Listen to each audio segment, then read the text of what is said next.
A paz do Senhor a todos que acompanham a programação, sejam todos muito bem-vindos ao ADNews Jovem. A sua companhia é muito especial para nós, então fique aqui conosco, pois eu tenho certeza de que será muito edificante e nós somos gratos em receber você, a juventude, porque este programa é feito justamente, especialmente para você.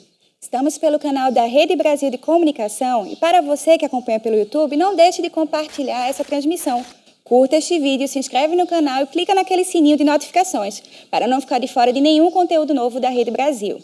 No ADNews Jovem de hoje, estaremos falando sobre relacionamentos. Como o jovem cristão pode se preparar, ainda como solteiro, para um relacionamento? E qual o padrão bíblico para um relacionamento saudável? E será que existe alma gêmea?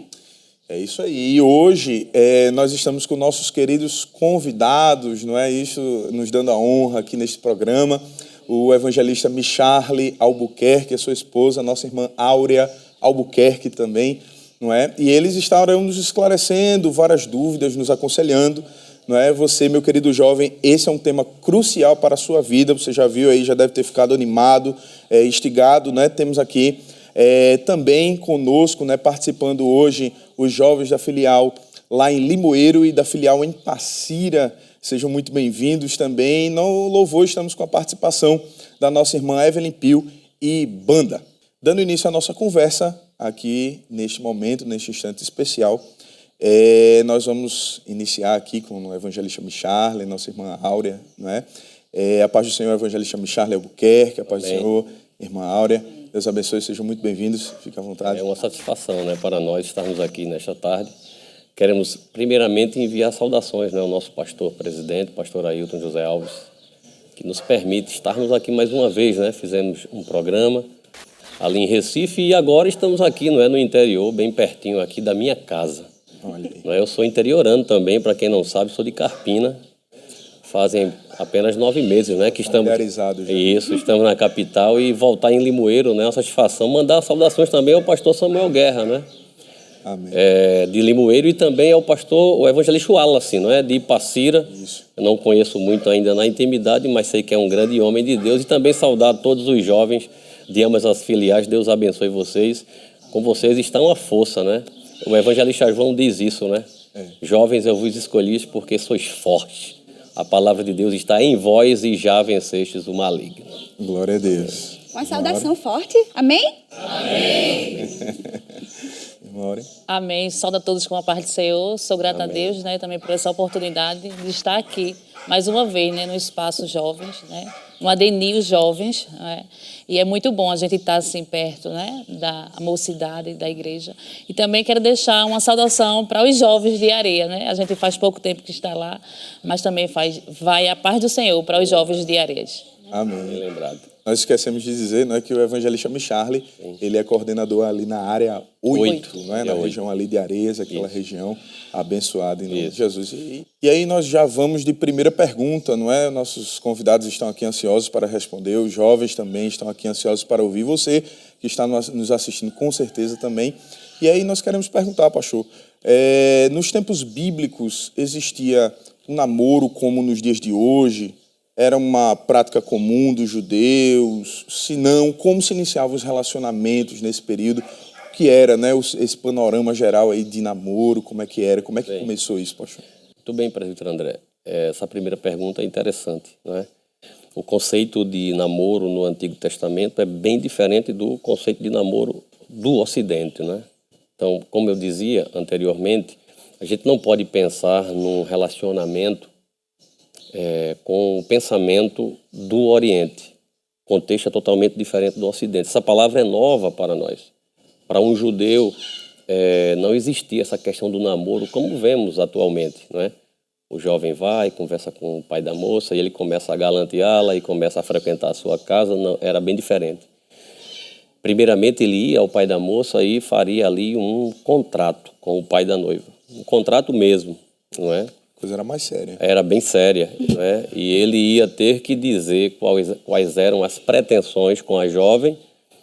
Ali ele também diria ou relataria o que tem. Não é o dote ainda, tá certo? O dote é para o noivado, o desposamento, que é chamado de desposamento.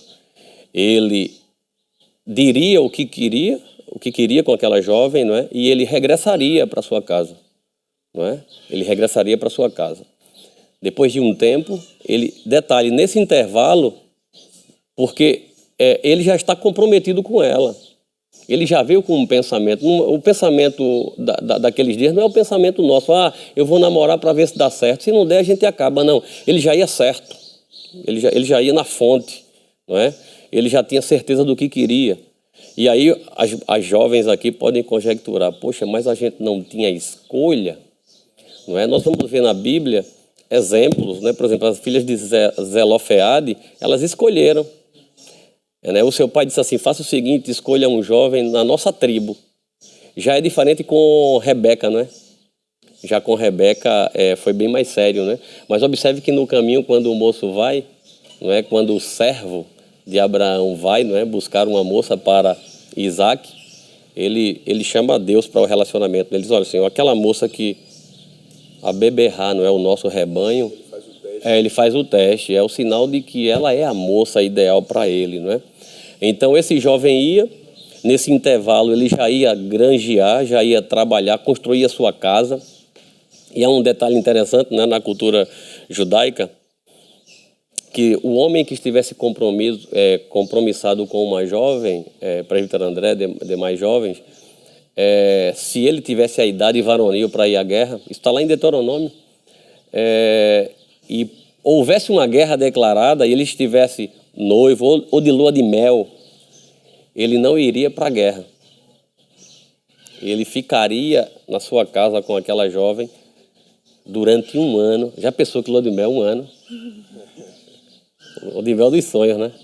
E escapando da guerra ainda mais. Escaparia da guerra, mas olha, veja o valor que a Bíblia dá, não é? A mulher. Era para ela ter descendência, para não se apagar a sua genealogia. Por quê? Porque imagine que o homem casou e de repente foi para a guerra. Ele poderia não voltar. E a sua memória talvez fosse apagada, não é? Talvez não tivesse um parente remidor para remi-la. Então ele ficaria um ano, ele iria adentrar a sua casa, ele iria plantar uma vinha, ele ia ter um relacionamento com a sua esposa, contrair o matrimônio, ter um filho para depois só assim voltar para a guerra, porque as guerras se estendiam, né, por muito tempo. Mas voltando à pergunta principal, não é? Linkando o assunto, depois ele voltaria, e aí ele voltaria com dote, não é? Pode parecer estranho, mas era uma garantia. E o dote era dado ao pai da noiva.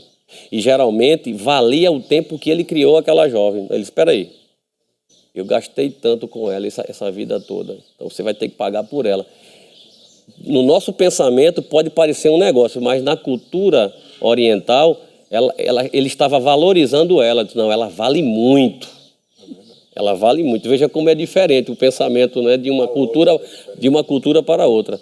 Então ele voltaria, pagaria o dote, que poderia ser em camelo, em ovelha, em terra, em especiarias, alguma coisa daquela cultura, né?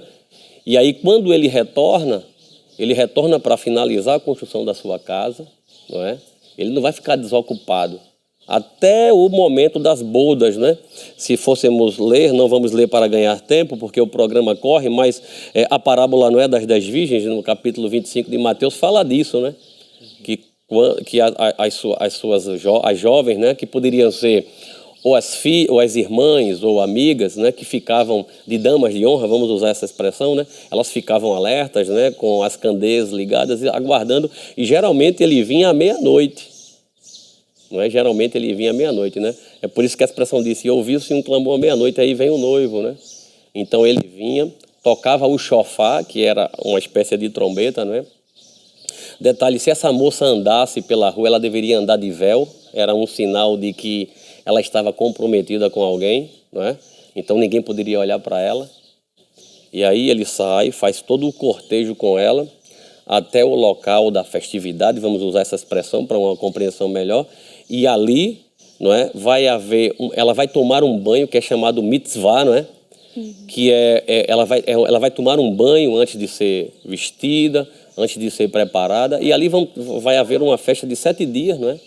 Geralmente é quase uma regra, era na casa do pai da moça, não é? Ele queria ver todo o desenrolar daqueles acontecimentos e depois de 7 dias ele levaria a sua esposa para casa. Então, traçando em miúdos, é muito diferente da nossa cultura. Agora, sempre dava certo. Não tinha como dar errado, porque a pessoa já ia certo. Olha, realmente é isso que eu quero. Temos mais uma pergunta aqui, agora para a irmã Áurea. Irmã Áurea, a palavra de Deus não especifica uma idade apropriada para iniciar seu namoro, mas existem alguns pré-requisitos, na verdade, Sim. para entendermos que é o tempo ideal para um jovem ter um relacionamento. E qual é esse tempo? Quais são esses pré-requisitos? Eu acho que um jovem, para ele pensar em casar, ele tem que estar mentalmente preparado para casar, não é? Então, assim, quais as minhas prioridades? Eu quero estudar, eu quero me formar, não é? Não é? Eu tenho uma amiga minha de Carpina, não é? Que a gente é de Carpina, e eu conversando com ela, hoje ela é casada, a gente foi até testemunha dela, Dani, e ela dizia assim a mim, irmã Áurea, eu quero me formar, eu quero me casar. Olha, ela nem tinha namorado. Nessa época, ela fazia faculdade e ela não tinha namorado. E eu disse, como foi que você... Ela disse, eu conversei com o Senhor e disse, Senhor, eu quero me formar, eu quero ter a minha profissão. Quando eu estiver no último período da faculdade, o Senhor mostra um rapaz para mim, né? Ela era bem específica. Era. Ela até hoje ela é assim. Então, assim, ela se formou, ela fez a faculdade dela. E quando ela estava no último período, ela conheceu esse jovem na faculdade. E eles se casaram, né? Se formaram, né? Hoje estão casados, bem casados. Então, assim, peraí, o que é melhor para mim? Porque o casamento, a gente namora para casar. A gente noiva para casar. A gente não pode pensar, eu vou casar, eu vou noivar, namorar para depois acabar. Não, eu acho assim. Aí perguntou a idade. Não, se você está bem da mente. Porque existem etapas na vida da gente. E assim, o casamento nos ensina muitas coisas. Peraí, será que eu estou preparada? Porque a gente em casa é muito bom, né? Mamãe faz tudo, chega pronto. Peraí, eu vou cuidar do meu marido. E a gente vê hoje casamentos jovens que querem casar tão novos, mas não querem a obrigação de dentro de casa. Você não vai ser empregada do seu marido. Você é esposa dele. Mas peraí, eu sei que eu tenho aquele compromisso. E tem jovens que não. Porque viveram tão bem na casa da mãe e quando chegam as dificuldades do casamento, então você não estava pronto mentalmente para casar. Eu ouvi certa vez um pregador dizer assim, o casamento separa os homens dos meninos. Isso. Achei interessante, né? E aproveitando esse gancho, Áurea, o pastor, ele tem muito cuidado, né? Tem muito cuidado com a igreja, com a juventude. Isso. Se você observar na nossa igreja, aqueles adolescentes que estão ligados ao grupo de adolescentes, eles não namoram. Ou pelo menos não podem namorar, podem até desobedecer, né? E aí é uma questão pessoal. Porque às vezes o pai pode querer dar liberdade, mas a igreja entende que um adolescente não está pronto para namorar. Qual é a preocupação de um adolescente? Qual é a preocupação de um adolescente? Estudar, né, pastor? Estudar, se preparar para o futuro. A vida não é fácil. Não é galgar uma posição, se preparar para o mercado de trabalho. Não é? Recentemente, uma pessoa me procurou, não é? E me ligou e disse assim, olha, minha filha está querendo namorar, o que é que tu acha? Eu disse, olha, se fosse a minha, não namoraria. Mas você é o pai. Agora, eu penso que não é o momento. Eu não sou o pai dela, mas eu penso que não é o momento. Não é uma pessoa que ainda praticamente saiu da fase da inocência para a consciência agora, porque tem adolescentes que só crescem, só têm tamanho, mas mentalmente não evoluíram. Então, não tem uma idade específica? Não tem, mas não se espera que um adolescente namore. Se espera, talvez, de um jovem que namore, mas isso não é uma regra também. Às vezes existe uma pressão muito grande na igreja, o jovem sofre, sabe? De repente, André, passou dos 25, o povo já está dando pressão, como se fosse uma regra ter que casar até os 20, até os 22, né? Eu não sei com quantos anos a André casou, eu casei com 27. Eu casei com 23. Né? E olha que eu levei nome de enrolão. É a cultura, né, pastor? Porque quando eu cheguei, meu sogro queria que eu casasse. Olha, aqui é assim. Ele queria que só assinasse um contrato. Não, eu queria. Meu sogro disse assim, aqui é assim, olha. Vai garantir. Um ano para namorar, um ano para noivar e no máximo um ano para casar. Eu disse, não, peraí, eu sou um office boy. Eu era boy, ó, na época. eu estou no primeiro ano da faculdade, eu vou sustentar sua filha com um salário mínimo, o senhor quer que eu cuide bem dela? Eu fui quebrando ele assim, né? E foram 8 anos de relacionamento até vir o casamento, entende? E estamos bem, estamos aqui, sobrevivendo, graças a Deus, até hoje. Então, E assim, não existe, não é porque já cheguei meus 20 anos e Deus, não. Trabalhe para o Senhor, estude, que Deus vai botar uma pessoa no caminho, na hora certa, no momento certo. E toda regra tem exceção, gente. Eu não sei se alguém aí tem o dom para o celibato, né? Espero que não, eu quero que todos casem. Mas o apóstolo Paulo não casou. O apóstolo Paulo não casou, é lógico, isso é uma exceção da regra, mas às vezes a pessoa não quer casar. Eu conheci aqui em Tracunhaém um homem de Deus, ele foi diácono, ele foi auxiliar, foi diácono, foi presbítero da igreja, morreu presbítero e não casou, André. Entende? Então não deve haver essa pressão, tem que ser uma coisa muito natural. Você não pode errar, você pode errar no namoro, você ainda pode errar no noivado, você não pode errar no casamento, não é? Porque o conselho bíblico é que o desejo de Deus é que vão até o fim, não é? É como aquilo que Deus uniu, não separe o homem. É uma questão de preparação mental também. Isso, jovens, né? Para se prepararem mentalmente. Porque, assim, também quererem fazer isso. Né, tem que ter a sua maturidade, porque assim, eu sou jovem e eu quero casar. Eu digo, meu Deus, esses jovens hoje não sabem o que vai enfrentar na frente, né? Pela frente, a gente não sabe. A gente casa, marido fica desempregado, né? Chega filho na hora que não é para chegar. Então, assim, eu tô boa para namorar hoje, minha cabeça está pronta para eu enfrentar esse casamento. Né? Às vezes não está, de fato, preparada, né? Isso. Às vezes não está preparada para um relacionamento. Agora, às vezes, depois que casa, quer estudar. Agora, deveria ter você feito não vai deixar de orar, né? Isso. Essa menina, ela orava. Ela dizia assim, Deus, eu quero casar, eu quero me casar, mas eu só quero me casar na hora certa. E na hora certa, Deus colocou aquela pessoa para ela, né? E ela casou. Então, assim, eu acho que você tem que se preocupar, sim, você orar, né? Deus, manda aquele varão, né? Os rapazes, né? Aquela moça, né? Que quando você chega na igreja, que você bate os olhos, não tem como você errar. Assim, bate uma conexão. Mas eu estou me coçando aqui para responder uma coisa. Bate uma conexão que, assim, peraí, eu vou orar pelo aquele jovem. Será que é aquele que Deus quer que coloque no meu Mas caminho? aí eu vou dar uma dica para os jovens, né? Eu já fui jovem, faz muito tempo não, mas... gente, às vezes as pessoas como é que eu posso dizer? Espiritualizam. Tem gente que acha que vai descer anjo toda hora para dizer qual é o meu. Tem gente que bota isso na cabeça, ai meu Deus, me mostra qual é o meu. Senhor, será seu rei? Veja bem, gente, Gabriel tem muita coisa para fazer. Observe o seguinte, como é que se escolhe um jovem na igreja, uma jovem para casar? É lógico, Deus pode intervir, sim. Por exemplo, existe aqui há uma imensidão de jovens, né? Mas aqui no meio, na presciência de Deus, tem um pastor, tem uma esposa de pastor, uma missionária, um evangelista. E Deus sabe que ele não pode errar na escolha.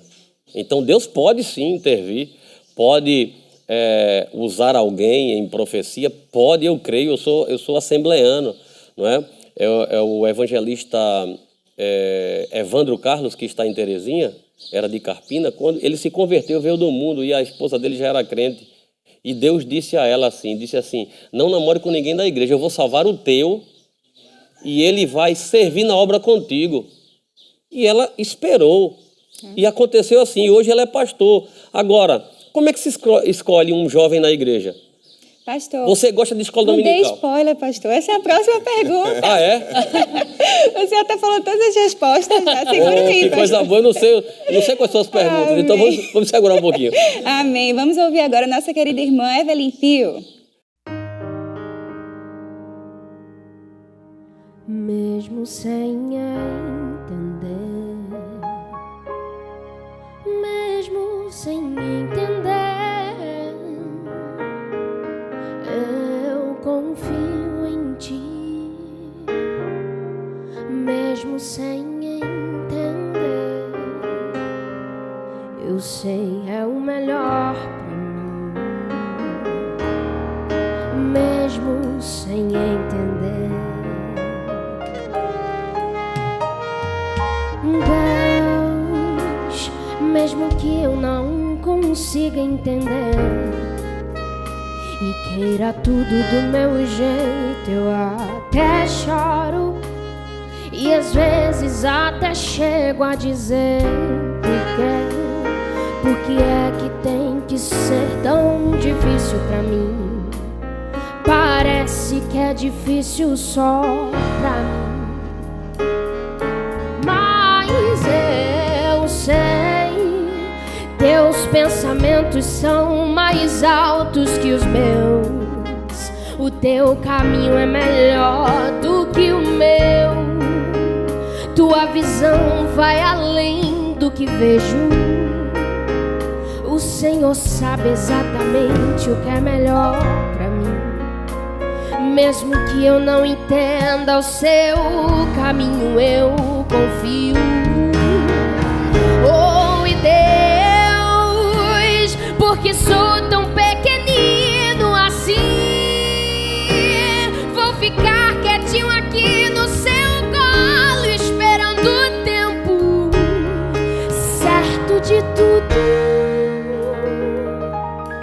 porque eu sei que vais cuidar de mim e que o melhor está por vir.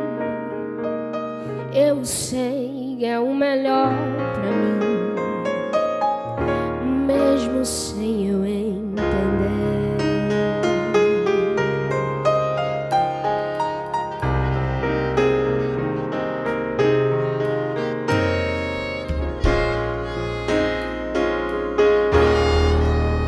Mesmo sem entender, mesmo sem entender, eu confio em ti. Mesmo sem entender, eu sei é o melhor pra mim,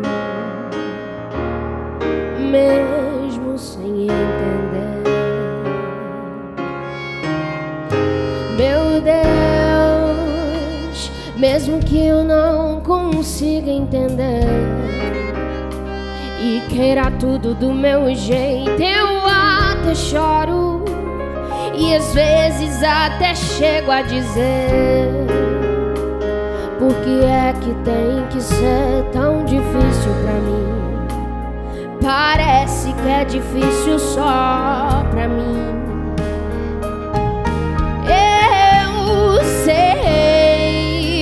Teus pensamentos são mais altos que os meus. O teu caminho é melhor do que o meu. Tua visão vai além do que vejo. O Senhor sabe exatamente o que é melhor pra mim. Mesmo que eu não entenda o seu caminho, eu confio.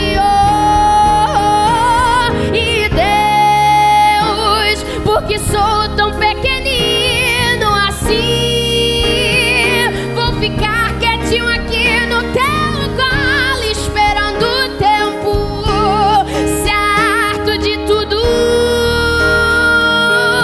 porque eu sei que vais cuidar de mim, eu sei que o melhor está por vir, eu sei, eu sei, eu sei que é o melhor pra mim.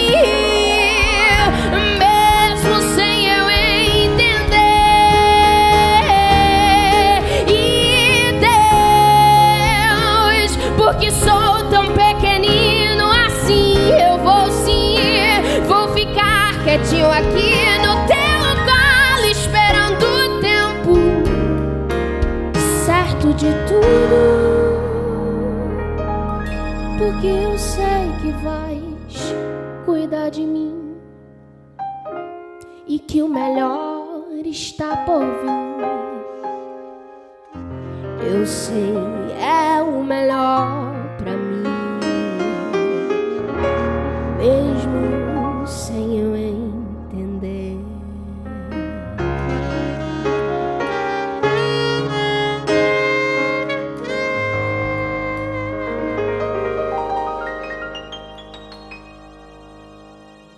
É isso aí, que bênção, glória ao nome do Senhor Jesus. Agora a gente vai para um rápido intervalo, mas não sai daí, fique com a gente, compartilhe o programa nas suas redes sociais e esteja conosco acompanhando o Adenil Jovem.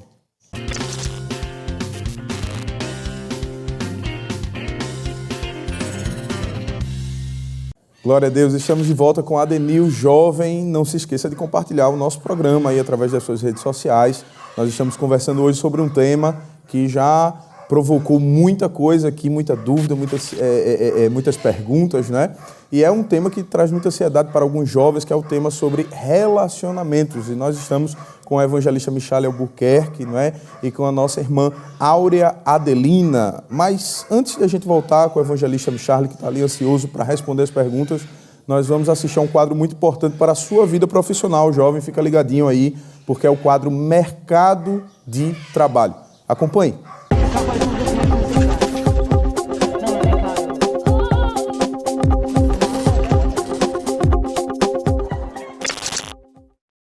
Como devo me preparar para uma entrevista de emprego?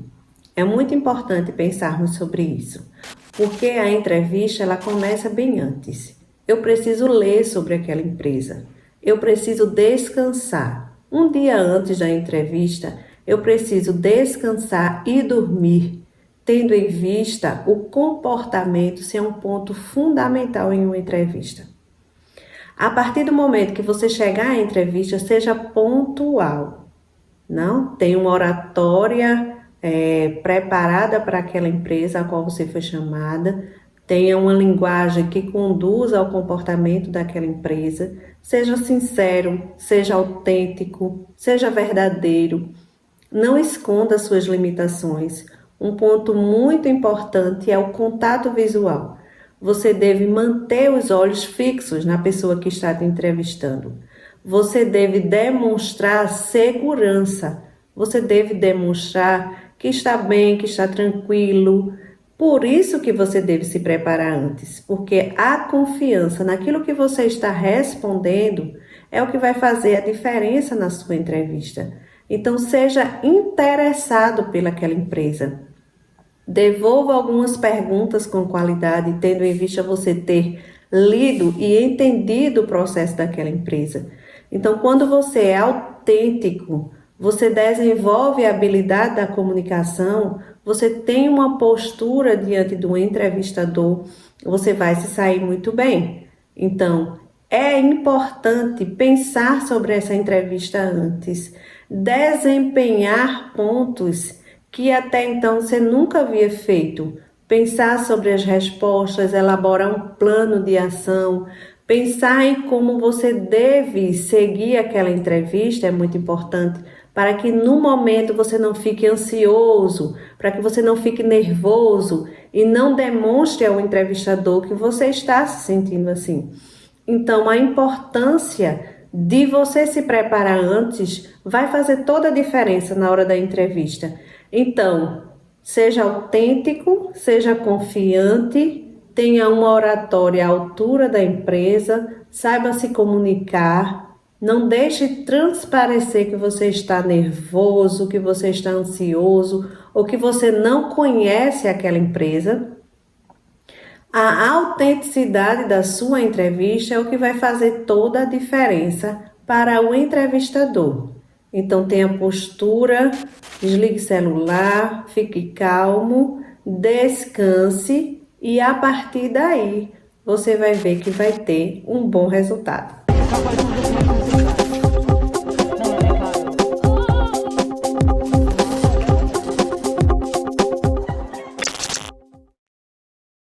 E durante o intervalo surgiram várias perguntas aqui dos jovens de Limoeiro e Passira, amém? Amém! Amém! A jovem Ruama tem uma pergunta especial para os nossos convidados. Pode ficar à vontade, Ruama. A paz do Senhor a todos. A minha pergunta é: os pais podem aconselhar seus filhos no relacionamento?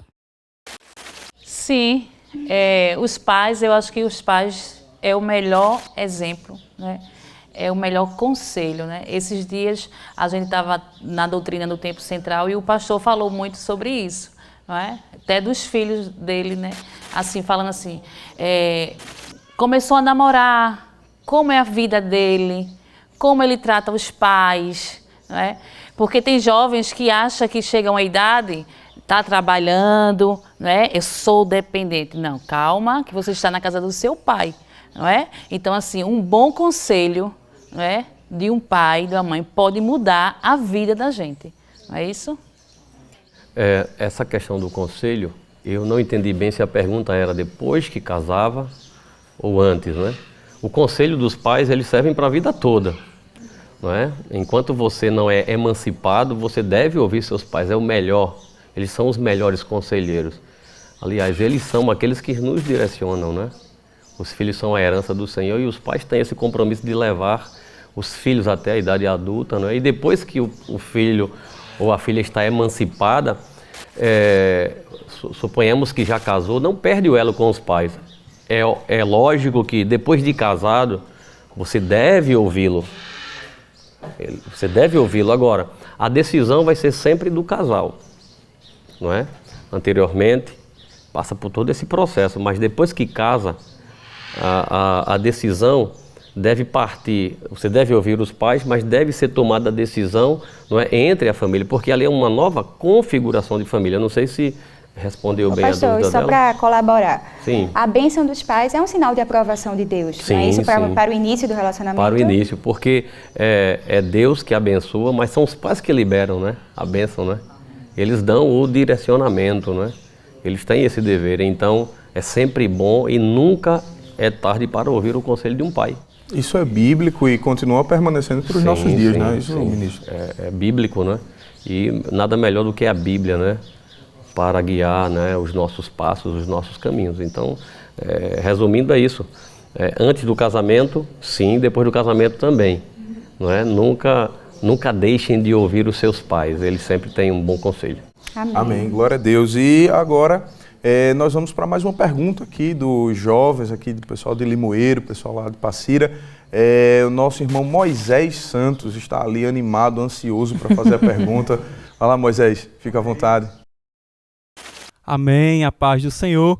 A minha pergunta é até um pouco polêmica, mas é a seguinte: traição tem perdão?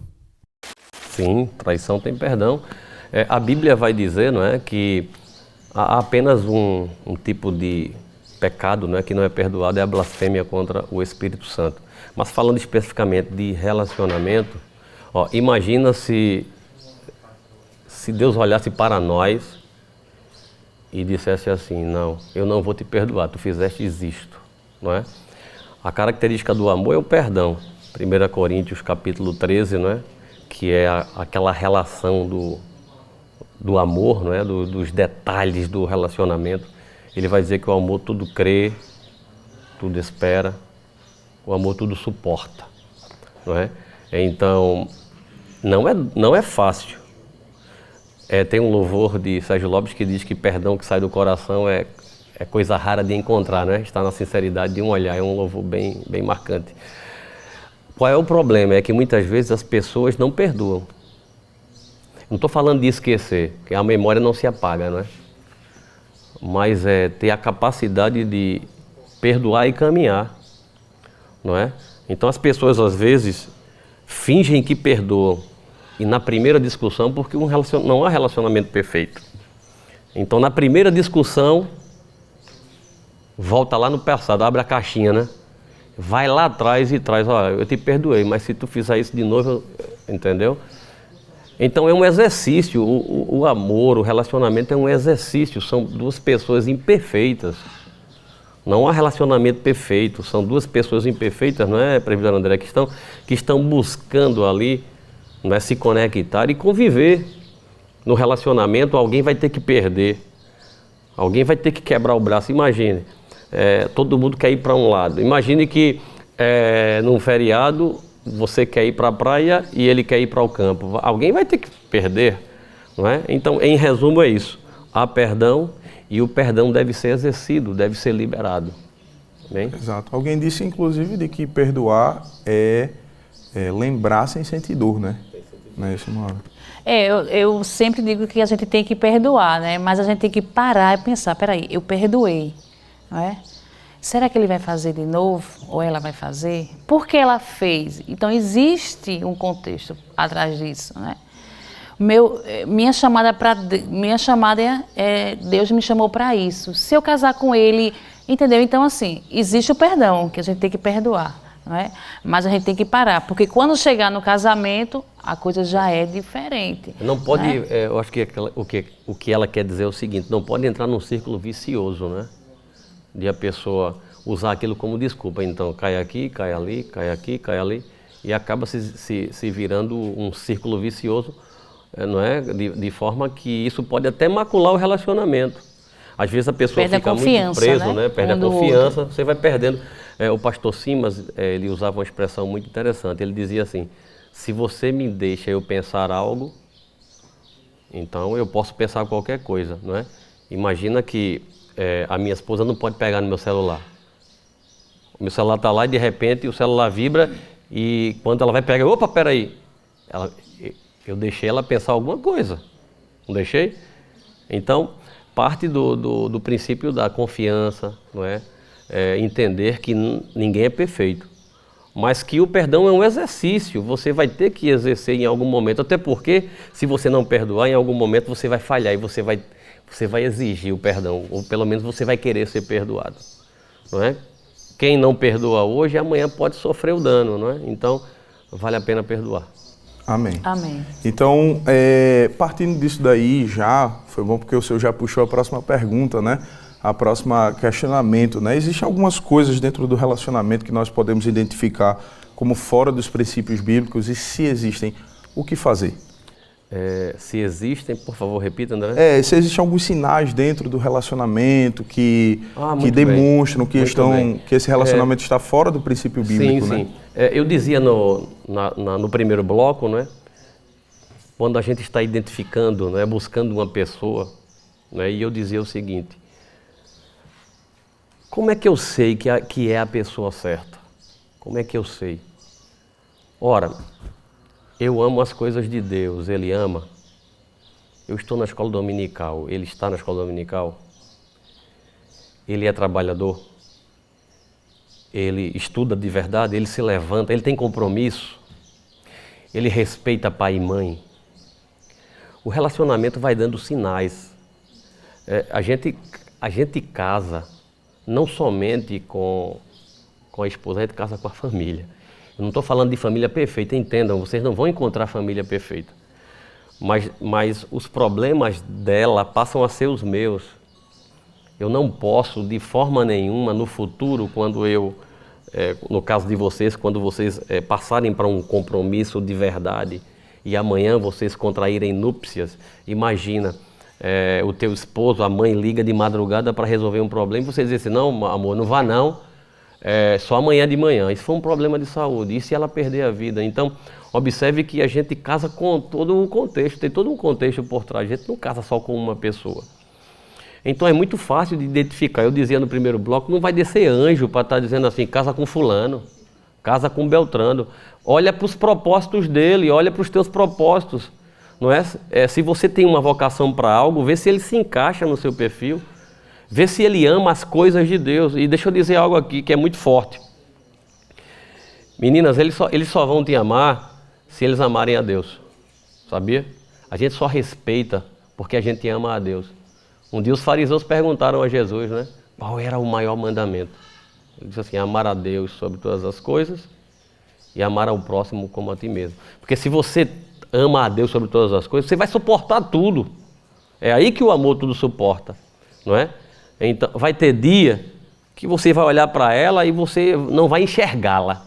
E vice-versa, vai ter dia que você vai estar com tanta raiva dele que você vai pensar em muitas coisas. Mas se você amar ele como Cristo amou a sua igreja, aí você vai suportar.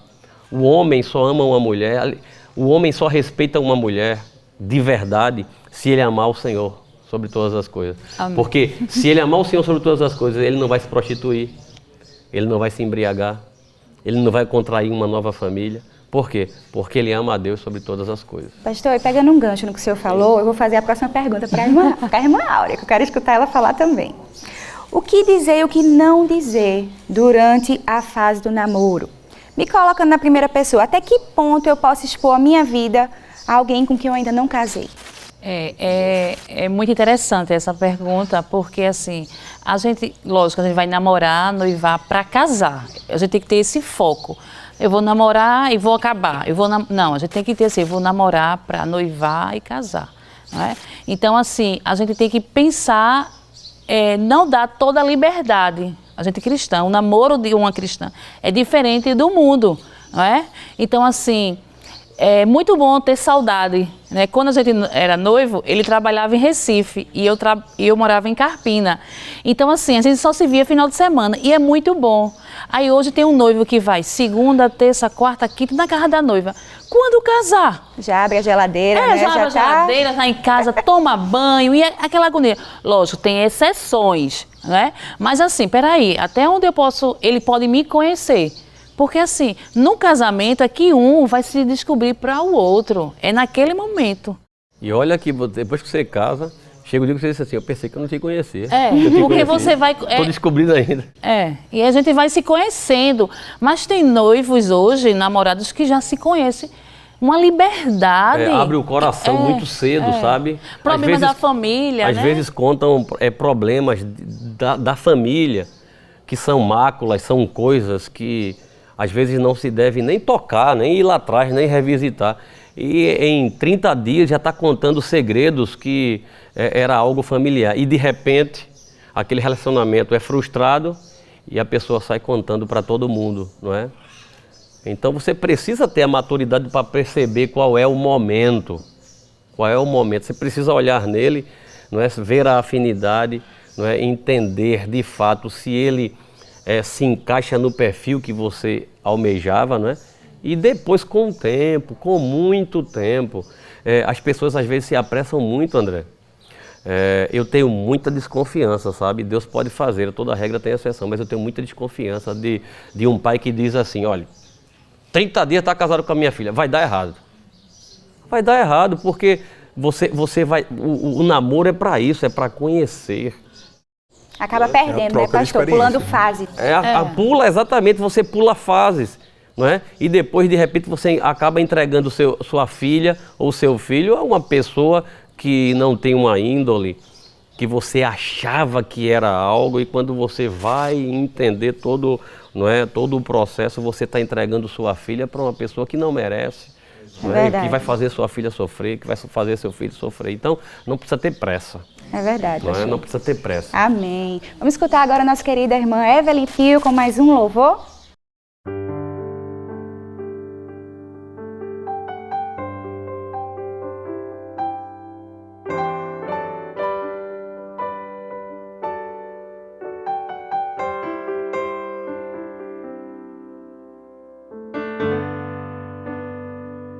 Este é o meu respirar.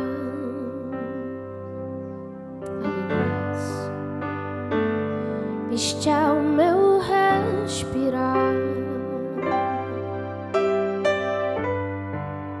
Teu Santo Espírito vivendo em mim.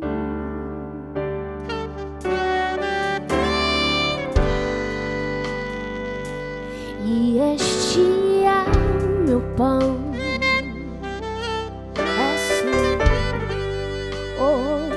Jesus, tu és meu pão. Tua vontade feita em mim. Canta aí.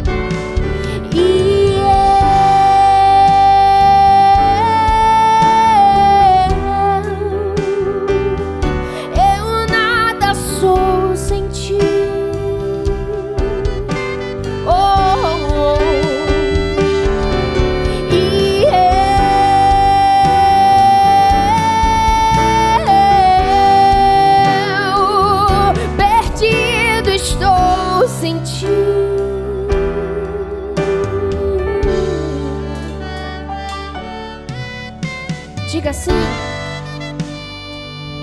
este é o meu respirar.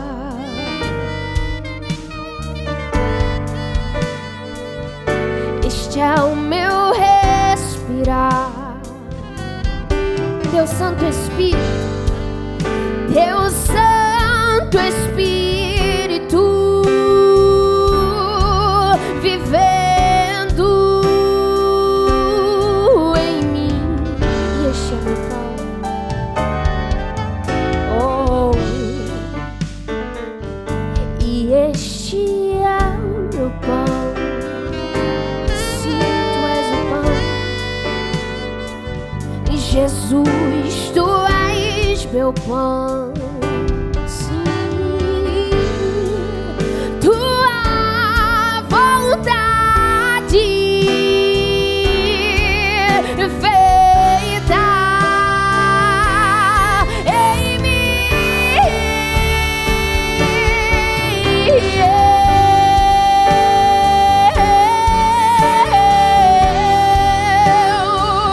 Eu nada sou sem ti, amado meu amado Jesus.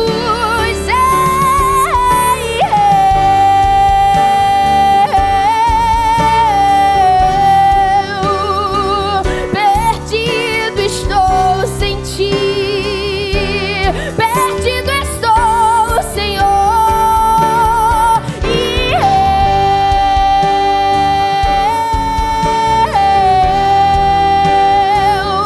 Eu nada sou sem ti, eu nada sou.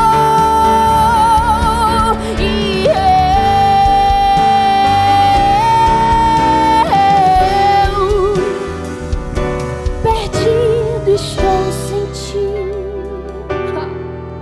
perdido estou. Eu nada sou sem ti, eu nada sou, eu nada sou sem ti. Declare aí nesta noite: eu nada sou, eu nada sou sem ti, eu nada sou.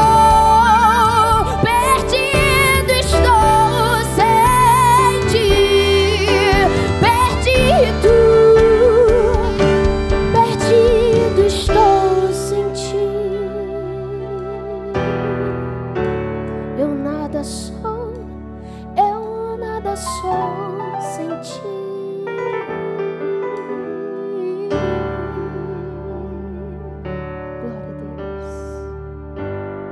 Glória a Deus, mais um louvor, estávamos adorando ao nome do Senhor Jesus, mas vamos dar uma pausinha bem rápida na nossa conversa e vamos para um rápido intervalo e voltamos daqui a pouco. Então não sai daí, continue conosco.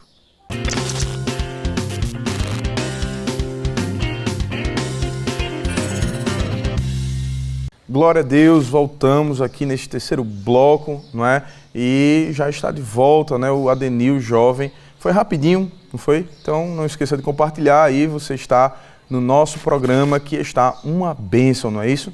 Vamos voltar para a nossa conversa aqui no Adenil Jovem e estamos de hoje tratando o tema relacionamentos, novamente mencionando o evangelista Micharle Albuquerque e nossa irmã Áurea, não é? A conversa tá boa e você de casa eu tenho certeza que está aí recebendo, meditando em tudo que já foi falado e que ainda vai ser falado aqui no programa, não é isso? E vamos com mais uma pergunta, agora com a jovem Maíle de Passira. Pode perguntar. Paz do Senhor. A minha pergunta é a seguinte: com a autossuficiência que a gente ganha com a vida adulta, como é que a gente pode abrir mão desse autocontrole quando inicia um relacionamento? Porque atualmente a gente faz muita coisa, trabalha, cuida de casa e mantém a casa, pelo menos no meu caso. Como é que eu vou lidar ou quero um conselho para lidar com a chegada de um par para esse relacionamento? O século XX e o século XXI trouxe esse peso para a mulher, né? Eu esperava que essa pergunta viesse porque existe um grupo, né, que dá muita ênfase a isso. E quando a gente olha para a Bíblia, até as pessoas acham equivocadamente, né, o texto de Efésios 5, 22, né, que diz que as mulheres devem se sujeitar aos vossos maridos. E isso é vendido de uma forma muito, muito pesada. E a mulher, ela alcançou uma posição, não é? Ela buscou. E eu queria já antecipar para vocês que a Bíblia não é machista, me permitam dizer isso. A Bíblia já emancipou a mulher há muito tempo. Ela não proibiu a mulher de ir ao mercado. Se você ler Provérbios, me permita ler rapidinho. Provérbios capítulo 30. A gente costuma ler Provérbios 31, não é? As pessoas leem o versículo 10, né? Mulher virtuosa, quem achará? O seu valor muito excede de rubins. Mas se você continuar lendo, ele diz assim, no versículo de número 12, diz assim: ela lhe faz bem e não mal todos os dias da sua vida. Busca lã fino e trabalha de boa vontade com as suas mãos. Ela é como um navio mercante, veja, de longe traz o seu pão. Olha, a mulher não está sendo proibida aqui de trabalhar, de ter uma posição. Ainda de noite se levanta, dá mantimento à sua casa e dá tarefa às suas servas. Examina uma herdade, adquire-a, planta uma vinha com o fruto das suas mãos, cinge os lombos de força e fortalece os braços. Olha, isso é tão interessante que o proverbista Salomão, 700 anos, 800 anos antes de Jesus nascer, está dizendo que ela tem um olhar tão crítico, tão bom para um negócio, que se o homem for inteligente vai ouvir ela. Ela tem um faro para o negócio. Ela examina a herdade. Se o camarada for sozinho pode errar, mas se ela for, ele não erra. Só que existe uma responsabilidade por trás de tudo isso. A mulher deve se submeter ao marido, que é debaixo da mesma missão. Submissão aí não é humilhação. Mas o homem deve amar a sua esposa, como Cristo amou a igreja. É mais pesado para o homem do que para a mulher. A mulher se sujeita em amor. Por quê? Porque eu disse isso num programa, não me lembro se foi aqui no AD News, mas observe, para vocês fecharem o entendimento. Há decisões na vida que o comandante vai ter que tomar. Uma decisão simples todo mundo toma, mas vai ter momento na vida de vocês, no relacionamento a dois, que vocês vão ter que tomar uma decisão tão difícil, que um dos dois vão ter que tomar a decisão. Então essa decisão cai sobre quem? Sobre o homem. Se der certo, bônus para os dois. Se der errado, a responsabilidade é dele. Porque o comandante ele não pode abandonar o navio, ele é o último a sair do navio. Então tem coisas que a mulher pode fazer, mas tem coisas que só o homem pode fazer. Entendeu? Então existe um peso muito grande, e eu vou fechar agora, André. Eu me lembro de uma amiga que ela, aos 18 anos, deixou Jesus, ela queria ter essa emancipação. E ela deixou Jesus, deixou a casa, foi morar só. Ela galgou uma posição na sociedade, ela se tornou uma mulher respeitada. Ela teve 2 filhos fora do casamento. Mas ela disse que quando voltava para casa se frustrava. Porque ela queria alguém para protegê-la e ela não encontrava. No fim, a gente busca tanta coisa. Lá no final, quando a gente resume tudo, a gente quer um marido, a gente quer uma mulher, a gente quer ter um filho para conviver. Porque o sentido da vida está nas coisas simples. São papéis diferentes, com responsabilidades diferentes, mas ambos se complementam. Perfeitamente. Não é nenhum melhor do que o outro nesse sentido. Submissão é debaixo da mesma missão. Perfeitamente, perfeitamente. E ele deve amá-la ao ponto de que se alguém pular dentro da casa dela para tirar a vida dela, ele não pode chamar a esposa, vá minha filha, abra a porta, ali tem um ladrão. Não, é ele que vai. Ele tem que dar a vida por ela, é isso.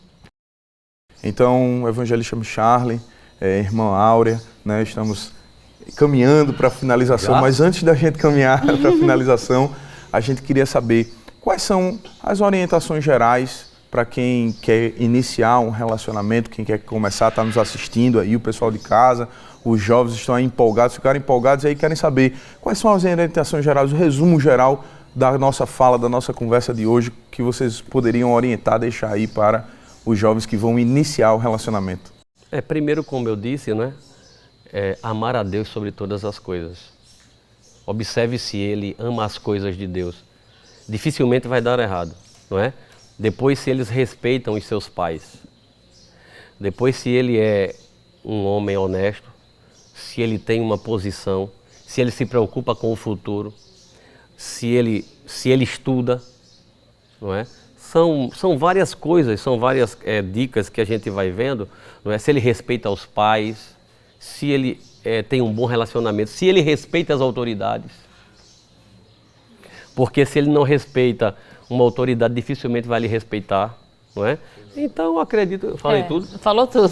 É isso mesmo. Quer acrescentar mais alguma coisa? Primeiramente, Deus, né? Eu sempre digo, os pais, né? A gente tem que sair com a bênção dos pais da gente. Muito bom. Eu sempre digo que hoje a gente é o que é, né? Primeiramente Deus, né? Os nossos pastores que nos ensinaram, que nos ensinam, né, ainda, e nossos pais, né? Então, assim, escute o conselho da mãe, escute o conselho do pai, que é muito bom. Amém. Amém. Glória a Deus. Então, tem aquele botãozinho para apertar do estamos terminando, né? Se tivesse. Vou pedir a produção para colocar. Aí, André, tem uma questão rapidinho da questão da alma gêmea que a gente não tocou, não é? Mas é importantíssimo, né? Porque isso está ligado a um grupo sectário, não é? Não existem almas prontas, isso vem da ideia de que Deus preparou uma alma na eternidade e vai estar ligada com você até o final da sua vida. Predestinado, né, pastor? Predestinado, Vamos cortar logo isso aqui. Nós somos seres, Deus nos fez com livre-arbítrio, ninguém aqui é robô, ninguém aqui é robô. Não é? Então se vem da ideia de que Deus preparou uma pessoa perfeita para mim, ela vai descer do céu. Você vai ficar velhinha esperando. Amém. São pessoas que têm defeitos, virtudes e que com o tempo, com o relacionamento, vocês vão descobrindo, não é? Exatamente. Vocês vão se conhecendo, vão se perdoando, vão se amando mutuamente e vão se entendendo até o final. Convivendo, sobrevivendo. Amém. Amém. Glória a Deus. Então, estamos já partindo para o nosso final. Não é? Queremos agradecer a Deus, ao nosso pastor presidente, não é? A oportunidade rica e maravilhosa de estarmos aqui, deixar a oportunidade franqueada aí ao evangelista Micharle, a irmã Áurea, para estarem agradecendo, né? Deixando suas Glória a Deus. Né? Foi muito bom estar aqui, né? Nesse dia. Sou grata a Deus, primeiramente, e o nosso pastor, né? A irmã Judite, né? Ele está dando essa oportunidade a gente e estar com os jovens, né? Que eu sempre digo, eu gosto muito de estar junto dos jovens, né? E mandar uma saudação para os jovens de Areias, né? As irmãs do Ciclo de Oração, toda a área 8. Amém. Amém. Nossa gratidão, né, a Deus, primeiramente, né, Ele que nos permitiu estar aqui nesse ambiente tão lindo, né, maravilhoso. Mandar um recado para os congressistas, né? Aproveitem esses dias para se alimentar da palavra, para buscar mais de Deus. E para dobrar o joelho e dizer assim, Senhor, mande o meu, aleluia. Agradecer ao nosso pastor, né, pela oportunidade, toda a mesa diretora. Toda a equipe da Rede Brasil que nos recebe tão gentilmente, né, todas as vezes que estamos aqui, aos jovens de Limoeiro e de Passira, né? Foi muito bom estar com vocês, ainda que por um pouco espaço de tempo. E sempre que puderem e forem em Recife, visitem a área 8. Amém. Né? Mandando também um alô para os nossos jovens da área 8. Deus abençoe. Amém. Glória a Deus. Nós queremos agradecer também a nossa cantora, nossa irmã Evelyn Pio, toda a equipe aí, a banda. Deus abençoe em nome de Jesus, que é franqueada e a oportunidade de agradecimento. Amém. Eu quero agradecer a Deus pela oportunidade que Ele nos tem concedido de estarmos aqui, ao nosso pastor, à irmã Judite, toda a equipe da Rede Brasil que sempre nos recebe com muito carinho, né? E grata a todos vocês que estiveram aqui conosco, amém? Amém. E por último, mas não menos importante, não é? Nós queremos agradecer aos jovens aí de Limoeiro, de Passira Limoeiro, essa parceria maravilhosa. Queremos agradecer em nome da Rede Brasil de Comunicação, em nome do nosso pastor. Deus abençoe a todos, em nome de Jesus. Amém? Amém. Glória a Deus. E agora vamos de mais um louvor com a nossa cantora Evelyn Pio, para encerrar o nosso programa.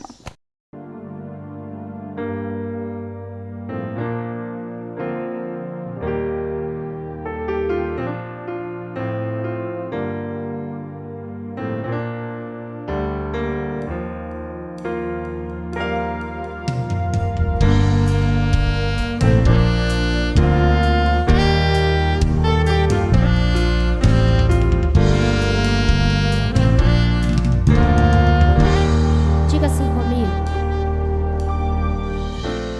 Que o Senhor te abençoe e faça brilhar o seu rosto em ti, que conceda sua graça e te dê paz. Se você confirma isso, diga amém comigo.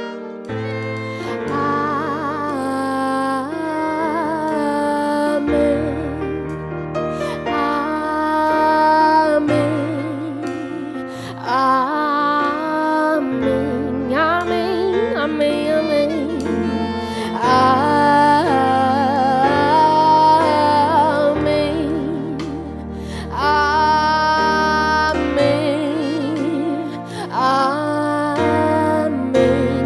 vez. Que o Senhor te abençoe. Que o Senhor te abençoe e faça brilhar o seu rosto em ti e conceda sua graça e te dê paz. Amém. Oh, amém, amém, amém, amém, amém,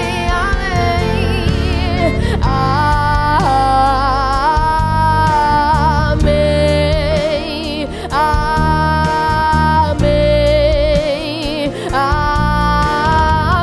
amém, amém. Diga amém.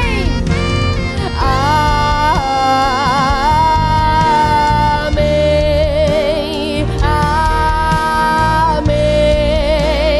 amém,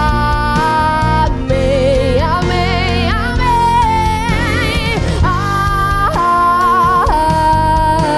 amém, amém, amém. Diga assim: que a bênção se derrame até 1000 gerações, tua família, os teus filhos e os filhos dos teus filhos. Que a bênção se derrame até 1000 gerações, tua família, os teus filhos e os filhos dos teus filhos. Que a bênção se derrame até 1000 gerações, tua família, os teus filhos e os filhos dos teus filhos. Que a presença te acompanhe por detrás e diante do teu lado e em ti. É contigo, é por ti, e de dia e de noite, tua entrada e saída, em teu riso, em teu choro. É contigo, é por ti, é contigo, é por ti, é contigo, é por ti, é contigo, é por ti, é contigo, é por ti, é contigo, é por ti, é contigo, é por ti, é contigo, é contigo, é por ti. Diga amém.